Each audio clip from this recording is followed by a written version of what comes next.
Om Devi Siddhidhatri Namah. Today is Navami, the 9th and final day of Navratri. These sacred 9 nights and 9 days that we've been celebrating the Mother Goddess. And on this day we worship the 9th and final form of the Mother Goddess, Siddhidhatri.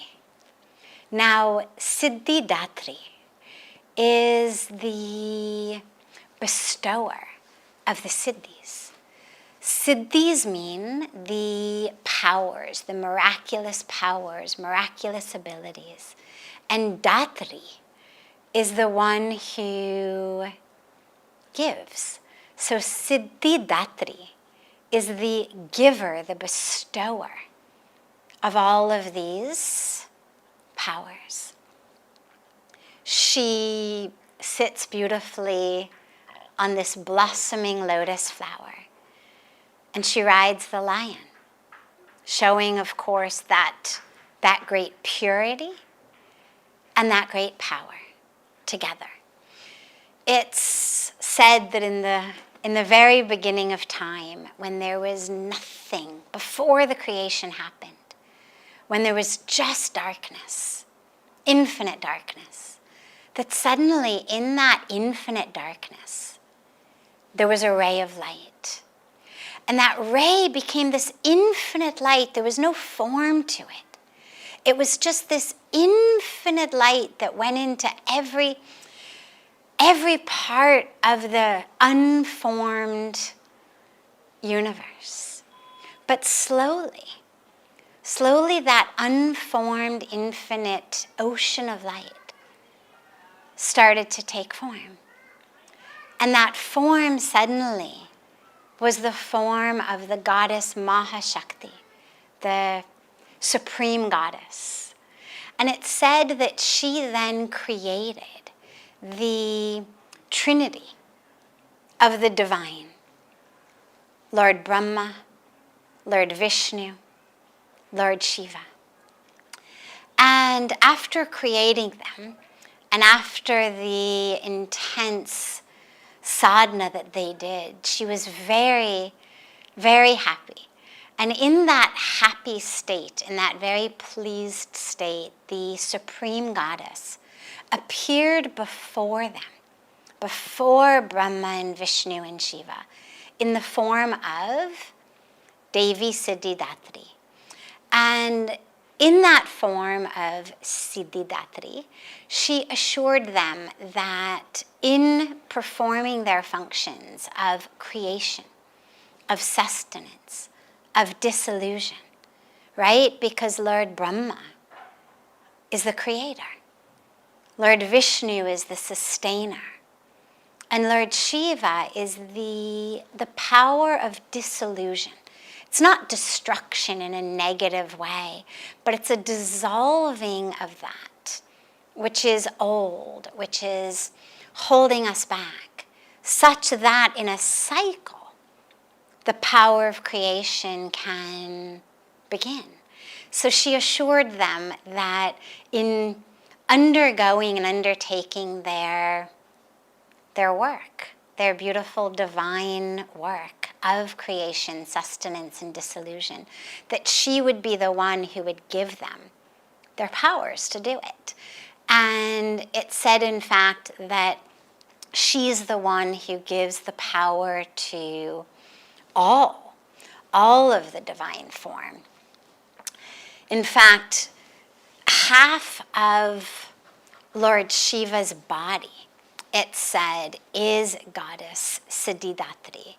And that's why one of the names for Lord Shiva is Ardhanarishwar, because half of his body is that form of the Mother Goddess, that form of Siddhidhatri.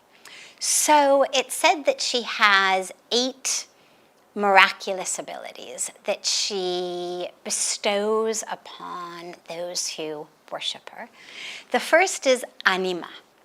Anima means to be able to make yourself very, very, very small, down to the size of an atom.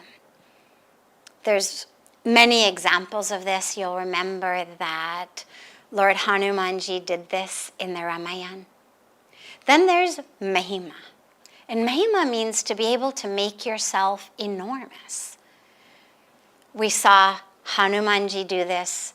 We saw Lord Vishnu in the form of Vaman do this.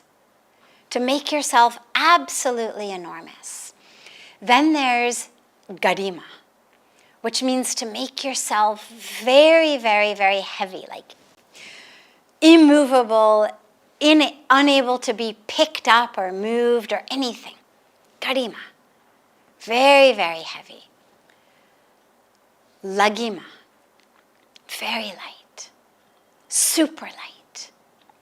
Then there's the power of prapti, which is this ability to attain, prapt karma, anything you desire. Sort of an ability of like a wish-fulfilling tree. Just whatever it is that you desire, to be able to have that. That's prapti. Then there's the power of prakambya. And that's the ability to do anything you desire. So prapti is the ability to have anything you desire. And prakambya is the power to do anything you desire. Whether it's flying, whether it's walking on water, whatever it is that you want to do, or rather need to do. Because of course, remember, these siddhis are not being given frivolously. It's not like a Christmas list or a Diwali list of, for Diwali I would like prapti, or for Diwali I would like prakambya. It's powers that are given to the divine beings to do the divine work. So these are these powers. Then there's ishatva. And that's the power to have power over all of the forces of creation. So all of these elements of creation, to actually be able to have power over the natural elements.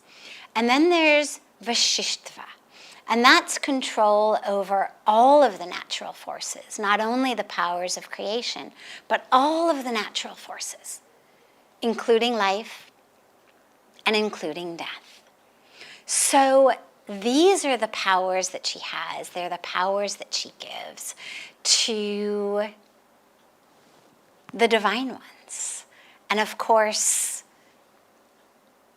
powers that if we worship her, if we become very, very pure, truly divine in not just the core sense of who we are, but in our actual awareness, in our consciousness, in the way that we are moving through the world.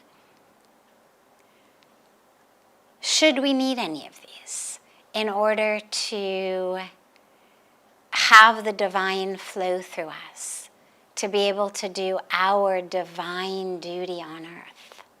She is the bestower of this. And whenever we worship her, whatever we need, because of course she doesn't only bestow these 8 siddhis. She's the giver of whatever we need. So the miracles in life that happen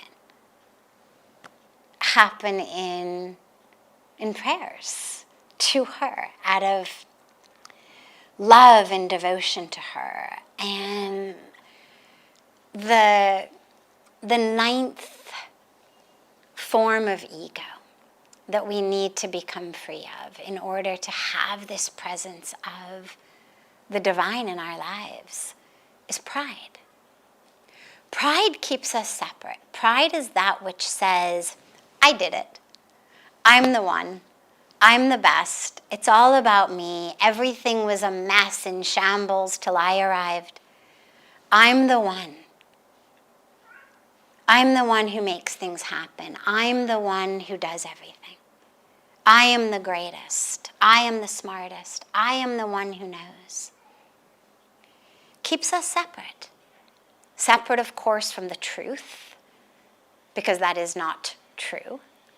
Separate then, of course, from our true self, which, while being one with God, is not the separate, prideful being, but the one who is aware that it's all just God's blessings.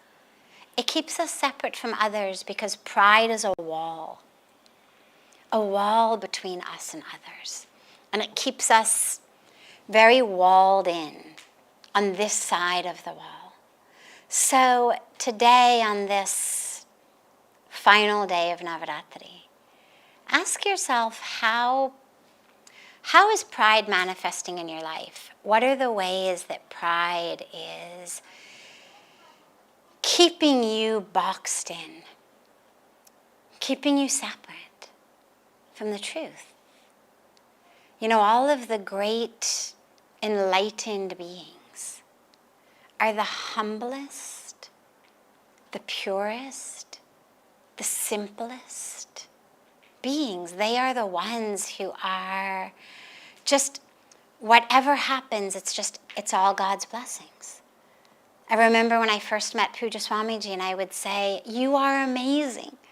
And he would say, "It's all God's grace." And I would say, "I can't believe that you can do this and do that." And he would say, "It's all God's grace." And of course, in the beginning, it was very difficult to hear that as a non-religious 25-year-old scientist. I thought, but it's you. And why are you not accepting this? But over the years, I've realized it's not false humility.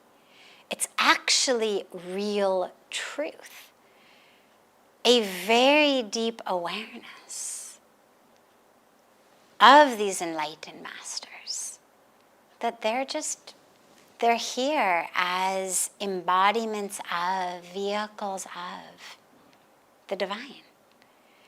And so pride is that which keeps us living in illusion, living in darkness, living in ignorance, living in separateness. So as we conclude our special Navratri time together, we pray to Maa Siddhidhatri to give us, more important than anything, the power of knowing the truth, of knowing that presence of the divine in us, that power of being a vehicle, an instrument, a channel of the divine flow, of God's presence here on earth. That power of truth and divine connection is the greatest power. And we chant, Om Devi Siddhidhatri Namah. Om Devi Siddhidhatri Namah. Om Devi Siddhidhatri Namah.